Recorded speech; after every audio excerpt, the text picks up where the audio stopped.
Well, it was a absolutely humdinger of an ANZ Championship final yesterday. In fact, in the spirit of the times, it probably would have done justice to an Olympic Games netball final. Who knows? It may well be on the cards one day that netball will take its place at the Olympic Games. But anyway, 54-53, can't get any tighter than that. It was just a turnover, I think, with a minute to go that saw the Mystics desperately get the ball as quickly as they could from their own defensive circle into the hands of Grace Nweki, and she did the business. I have a feeling from memory she might have missed her first shot, but got the rebound, and that one goal was enough for the Mystics to get home by 54-53. With me now is Yvonne Willering.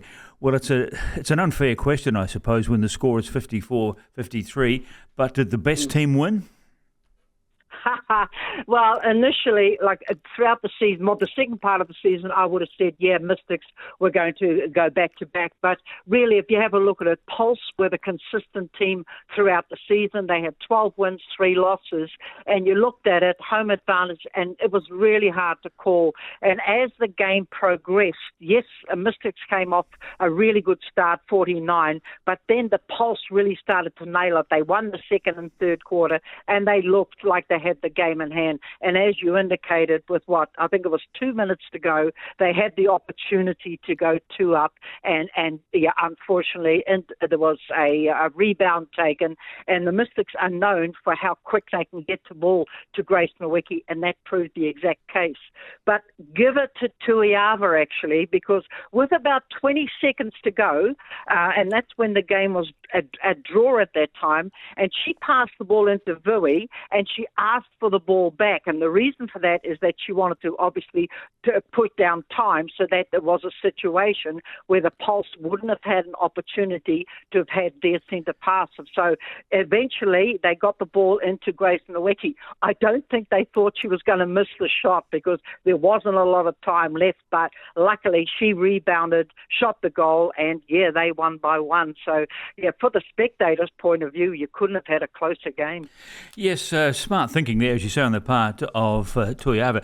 It's always intrigued me, I suppose, to put it gently, why teams in these really tight finishes in netball matches don't count the clock down by just passing the ball amongst themselves instead of just continuing to attack and try and get in their opponent's defensive circle. But I think Tuiava was just using a good old-fashioned sort of ploy you see in sports like rugby union and rugby league, counting the clock down. Absolutely. And you look at it, and I thought Pulse did that for a period of time as well. When they were 1 goal up, and they started passing the ball back, but you go, listen, whatever was working for you, keep doing that, and it was a situation. I looked at the game and I thought whoever is going to just become what I call in a comfort zone. So when they had ball in hand, it was more about, well, I'm not going to throw it away. I will give it to someone else to do the attacking play. And I agree. I think that there was a countdown, first of all, by the Pulse, but secondly, I think Tuiava did it for all the right reasons, and it was a situation where the Pulse had to go almost do one-on-one defence and force the Mystics into an error, but they're really quick to get that ball into Grace Nweki, and I think they got 2 goals, don't forget, because they knew that it was their next centre pass off after they had drawn the game. So at that stage, it was very much in their hands, and Pulse was just desperate for the Mystics to make a mistake. You see, at one stage, according to my notes, watching the match, it was 53-51 to the Pulse with less than 2 minutes to go. And I was thinking, now this is where you just got to sit on the ball. Yes, there'll be boos and jeers, I suppose, from the Mystic fans in the stadium. But anyway, as it turned out, it was you'd have to feel sorry for the Pulse goal shooter, Ainsley Wormsley, who actually missed with that shot, which gave possession back to the Mystics, and they won 54-53. Do you think in a situation like this, a championship final, where it's likely to be close, it should be the best of 3 matches? Couldn't they play a series here? But after having 3 rounds already, having played each other, why would you want to play each other twice? Well, another 3 times. Because it's a championship final. A lot of sports do it. Yeah, I know, absolutely. And if you talk to the Pulse, that's what they would want. Yes, yeah, excellent. and I understand where you're coming from, because if you have a look at it, they Pulse is going, did the better team won? You just asked the same thing, and yeah, in that respect, certainly. Now next year, don't forget, it's only going to go down to 2 rounds, so there is that possibility that they do have that sort of situation going. I mean, who knows? Apart from the fact we're having 2 rounds. And I believe the 2-point shot is going to come into our game next year. But it was interesting, you're right, with 2 minutes to go, I found an interesting Wormsley, and that's probably just inexperience, but it's not just about her, it's also the players around her. She took a relatively long shot, so there was the opportunity, because it was a relatively long shot, there was the opportunity for a rebound by the Mystics defenders, and that's exactly what happened. Now, in other times, they were prepared to pass the ball out. Having said that, had she passed the ball out and say it had been intercepted by the Mystics, we would have said, why didn't she just shoot it?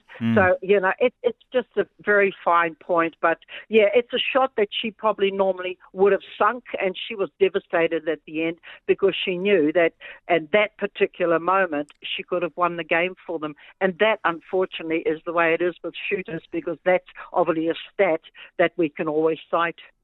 Do you think, or did you think, when Phoenix Karaka got that yellow card and was suspended for 2 minutes in that last quarter, that was probably going to sink the Mystics? I didn't think the Pulse utilised that time wisely, because appreciate that meant they only had one defender. Mystics only had one defender in the circle. So, yeah, I just think that the Pulse needed to put far more pressure on the Mystics. And if you noticed, even in that period of time, the Mystics did slow it down again. They played the ball around when they had the ball on attack and basically tried to get rid of the time situation. That was the time that, again, the Pulse should have gone far more pressure on them to try to secure, obviously, the ball, because it was still a situation where I don't think it made a great deal of difference, because, obviously, alternate centre pass-offs, it was a situation where the Mystics actually just ran down the 2 minutes, and you've got a situation where Karaka came back onto the court. So did that affect the Mystics? No, probably not, because it's something that certainly was. You don't want it to happen. They would have discussed it if it did happen, what they would do. But similarly, the Pulse would have looked at that going, we did not utilise that time well. What did you make of Grace Nwecky's shooting overall? I mean, there's this conventional thinking when she's on the court, her team wins, but 48 from 55, It's good. It's not world class though, is it, 48 from 55? No, probably not. But then if you keep it in comparison, the goal attacks and the Mystics, Vui 4 out of 4, Binks 2 out of 4. So obviously Grace Nwecky is the dominant shooter, quite simple. And I find it interesting that we don't recognise that. And as much as you can say it's a team of 7, some people say a team of 12, she is a tremendous asset on the court.